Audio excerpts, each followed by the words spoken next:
Good morning and welcome to the Tom Brokaw News Center here at Universal City. I'm Conan Nolan. Matt Mahan is the mayor of the city of San Jose. He's a Democratic candidate for governor of California. Thank you very much for joining us. Thanks for having me. So listen, a lot's to talk about, but let's talk about the big elephant in the room, so to speak.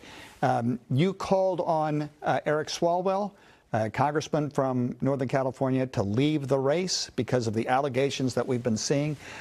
He has, at this juncture, when we're taping this, he has said that he did nothing wrong. He has not treated his staff inappropriately.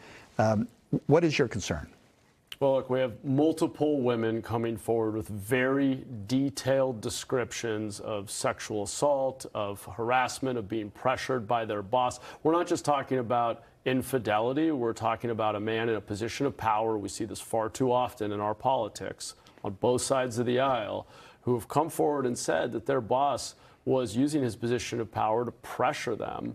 And this is really wrong. It's wrong, and it seems incredibly credible. The fact that he's sending cease and desist letters to try to silence them tells you everything you need to know. And I think this is what's wrong with our politics. California deserves better. We are a couple of months away from making a very important decision, and I think he should step out of the race and deal with these allegations, spend time with his family, and let us get back to talking about how we're going to fix this state for working people. Should he leave Congress?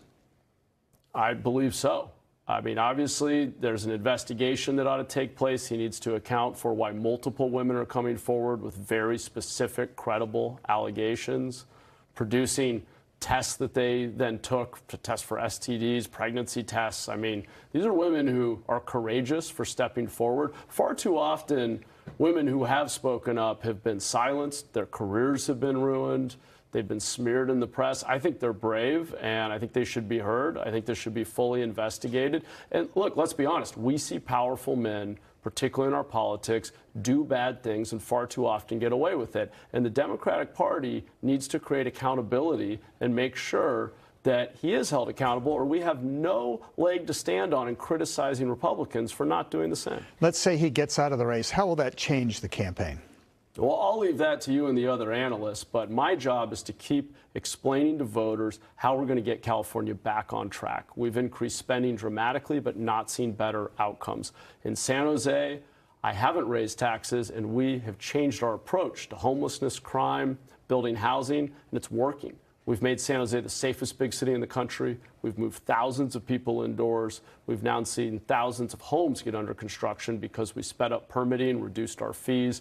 There are solutions to our problems, but we need to let California be California again. That means dealing with the overwhelming amount of regulation, the high tax burden, the things we're doing that aren't working. Well, speaking of not working, the governor and the legislature have addressed housing in a number of bills. Senate Bill 79 most recently, Senate Bill 9, Senate Bill 10.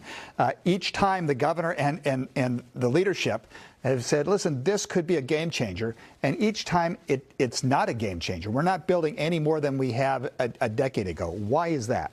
It's because we're not actually tackling the heart of the matter, which is it's too easy to bring a lawsuit, it's too slow to get an approval, and cities can charge fees that add 10 to 20% of the cost of housing. We broke the housing market in California. Not only are we building less housing every year, more and more of it is publicly subsidized because nobody else can make it pencil.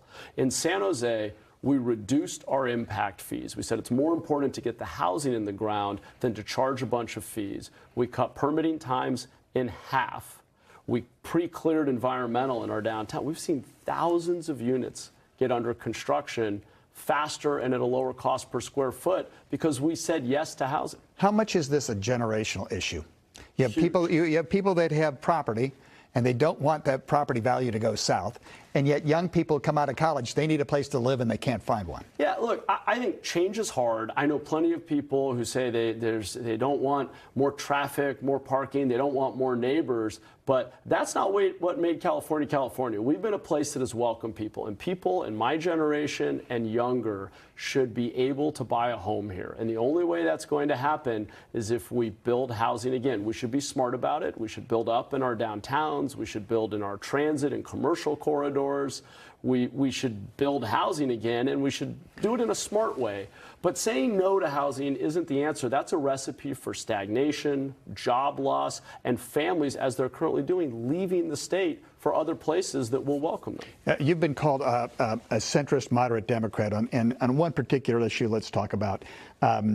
Right now, getting off the street if you're homeless is pretty much voluntary. You maintain that has to change. It does. Why? I think that we as a community have a responsibility for building basic shelter, inpatient treatment, supportive services for our most vulnerable neighbors.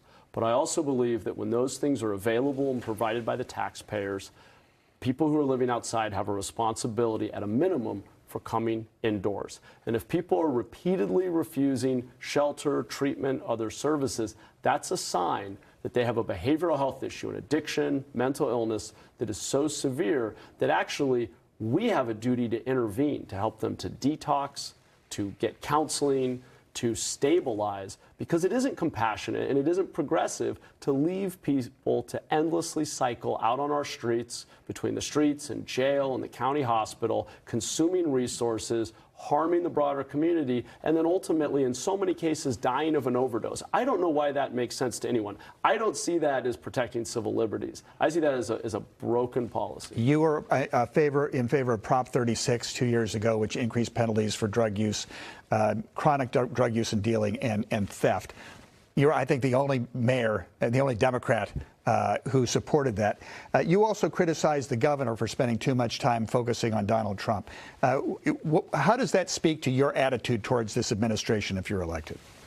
Look, there are plenty of places where we need to stand up for California values, and as mayor of San Jose, we've sued the Trump administration multiple times. But it's also a mistake to allow our disdain for Donald Trump to be an excuse for inaction on our failed policies here at home. We can do both things. We can fight for our values while fixing our problems. And the truth is, Prop 36 just makes sense. I have a cousin who spent time on the streets with addiction. At some point, if you were out in the streets with addiction, breaking the law by breaking windows, vandalizing things, retail theft, harming the community, you need to be given a choice between treatment, which should be the pathway, and spending 30 days in the county jail. There has to be accountability for getting help. We should not allow you to endlessly harm the broader community. Well, large undecided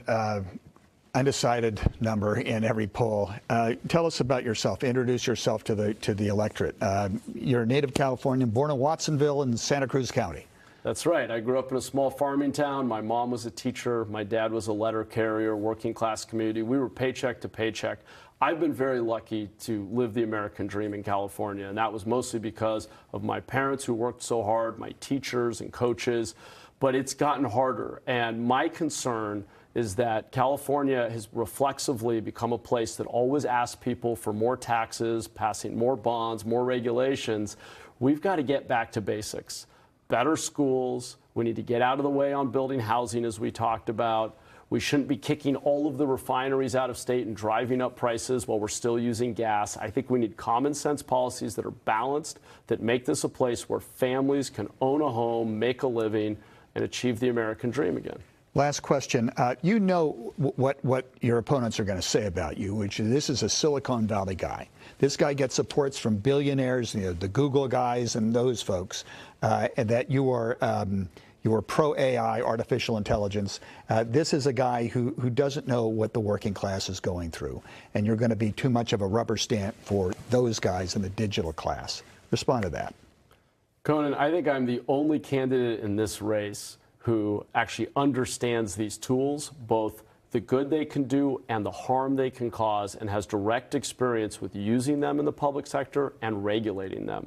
We created something in San Jose called the GovAI Coalition that now has 900 public agencies from around the country using our best practices for how to set policies and restrictions on the use of technology. We use automated license plate readers, but we don't allow our vendors to use facial recognition. We delete the data every 30 days. We don't allow it to be shared with third parties. We should regulate tech, but we also shouldn't regulate it to the point where we push it to other places and then it just happens to us. We want to keep innovation and good high-paying jobs in California, but I'm not running for any particular industry. Tech, ag, Hollywood, but I'm running to make this state work for everyone. Yes, we need regulation, but it has to work in practice. Matt Mahan, the mayor of San Jose, candidate for governor. Thank you very much for taking the time. Thanks for having me.